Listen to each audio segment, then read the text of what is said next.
안녕하세요. 10월 10일 금요일입니다. 공식적으로 연휴는 어제까지로 끝났고 오늘은 일을 하는 날인데 아마 대부분의 직장이 오늘까지도 오늘 하루만 쉬면 내일 모레 다 연휴로 또 이어지니까 아마 오늘 건너뛰고 쉬는 곳이 많은 것 같아요. 휴식은 좋은 건데 제가 볼 때 우리나라는 너무 쉬는 날이 많아요. 또 이 이재명 정부 들어서 가지고 주 5일제도 더 줄여서 주 4.5일제 금요일 날 오전까지 일한다고 하는 것을 구상하고 있잖아요. 그러면 기업은 죽어나는 거죠. 생산이 뭐 되겠습니까? 그리고 너무 지나칠 정도로 안전에 대해서 강조하고 교육하고 하는 건 좋은데 처벌 처벌 쪽으로 가다 보니 지나치게 의기소침해지는 거예요. 그리고 일하러 온 사람들 오전에 예를 들어서 8시에 왔으면 1시간인가 1시간 반 동안 정신교육하고 안전교육하고 그리고 좀 일하다가 점심 먹고 또 점심 먹고나 좀 그러니까 아침 8시에 출근해서 오후 4시까지 일을 한다면 8시간을 8시 출근해서 5시까지 점심시간 1시간 빼고 8시간을 일을 한다면 오전에는 1시간에서 1시간 반은 안전교육을 받기 때문에 실질적으로 일하는 시간은 하루에 6시간 정도밖에 안 된다는 거예요. 이게 현실이더라고요.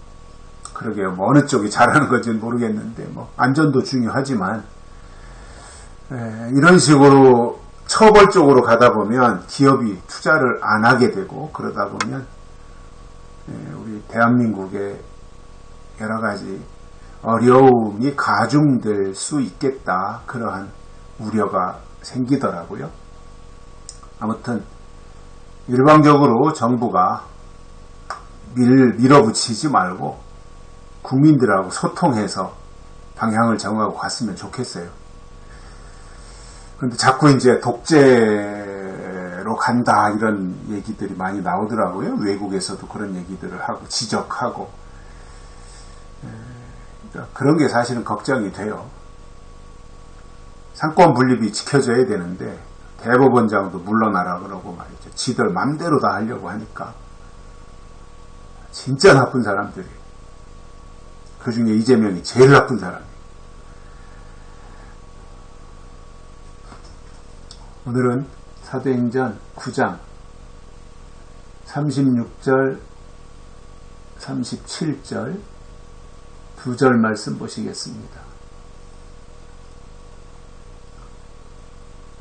욥바에 다비다라 하는 여제자가 있으니 그 이름을 번역하면 도르가라.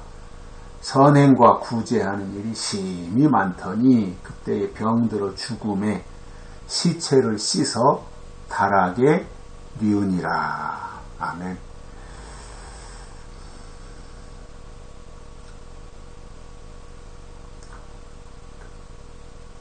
다비다라고 하는 사람 이야기가 나오잖아요. 다비다. 그런데 이 다비다는 평소에 선행과 구제하는 일을 심히 많이 한 사람이었어요.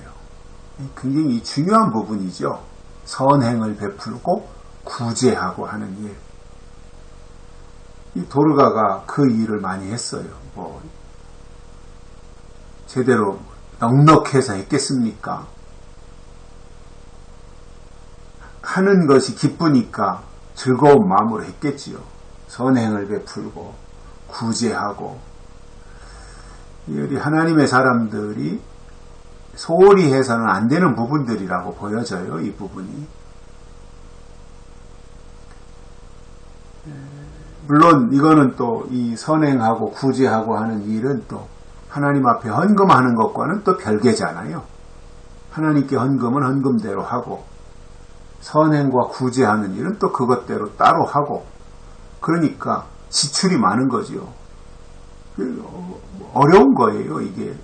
어느 정도 수입이 있다 그래도 지출이 많으면 감당이 어려운 거 아니겠어요? 그런데 이 다비다는 그 역할을 기쁨으로 한 거예요.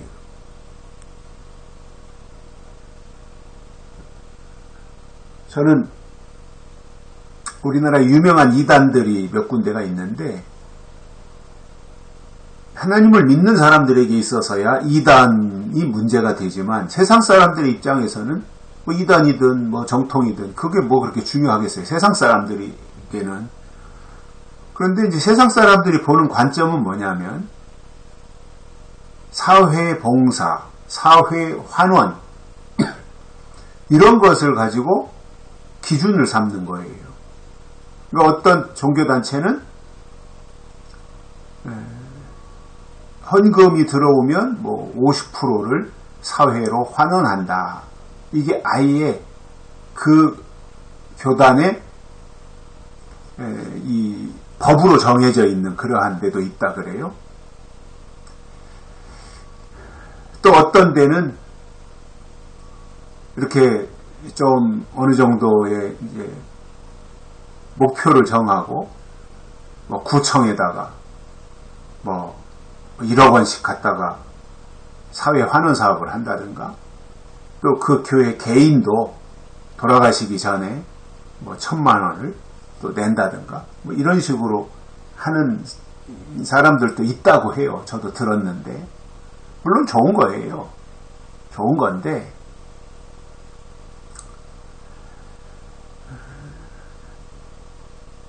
이것이 자칫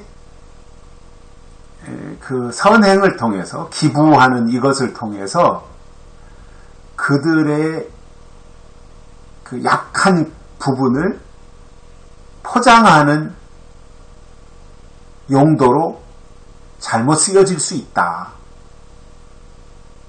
그러니까 이제 뭐 그렇게 예를 들어 어느 교회가 사회단체에 1억을 기부를 했다 그러면 언론에 나올 거 아니에요. 언론에 여기저기서 신문에도 나오고 보도를 하고 그러면 이제 그 교회가 이렇게 선행을 했다라고 하는 것이 부각되면서 그 교회가 고질적으로 가지고 있는 아주 나쁜 부분들이 다 가려지는 거죠. 그런 건 전 문제가 있다고 봐요. 구제 자체는 좋지만 선행 베푸는 것 자체는 좋지만 이렇게 포장하려고 하는 과거에 이렇게 좀 그들에 대한 평가가 나쁘게 됐던 부분들에 대해서 또 이렇게 숨기려고 하고 감추려고 하고 포장하려고 하는 이러한 용도로 잘못 쓰여진다면 그거는 문제가 있다고 봅니다. 그러나 순수한 마음으로 선행하고 구제하고 베풀고 하는 건 좋은 거죠. 또 교회가 당연히 해야 되는 일이고요. 또 믿는 사람들이 하나님 앞에는 헌금도 해야 되지만 이 세상의 어려운 사람들을 향해서는 기부도 해야 되는 것이 당연한 일 아니겠어요? 이 다비다는 그 일을 했어요. 신앙적으로도 잘했고 또 사회를 향해서 세상을 향해서 선행과 구제하는 일을 많이 했던 그러한 사람이 다비다였는데 그가 병들어서 죽었어요. 그래가지고 시체를 싹 씻어서 다락에다가 뉘어놓게 되는 이제 이 새로운 하나님의 역사 속으로 이렇게 이제 들어가는 모습들을 볼 수 있는데 아무리 믿음이 좋아도 때가 되면 죽는 거잖아요. 또 아무리 믿음이 좋아도 병들 수 있잖아요. 아플 수 있잖아요. 사고 날 수 있잖아요. 그런 부분들에 대해서 우리가 좀 너무 지나치게 어떤 강박관념에 쌓여가지고 아이 신앙 좋다더니 왜 그래? 이렇게 되면 안 되고요. 다비다도 이와 같이 믿음도 좋은 그래서 여제자였고 선행과 구제하는 일이 많았지만 병이 들었고 죽었다. 이것은 하나님의 어떠한 주권이다라고 하는 부분들을 우리가 이해하는 것이 바람직할 것이라고 봅니다. 여기까지 하겠습니다. 고맙습니다.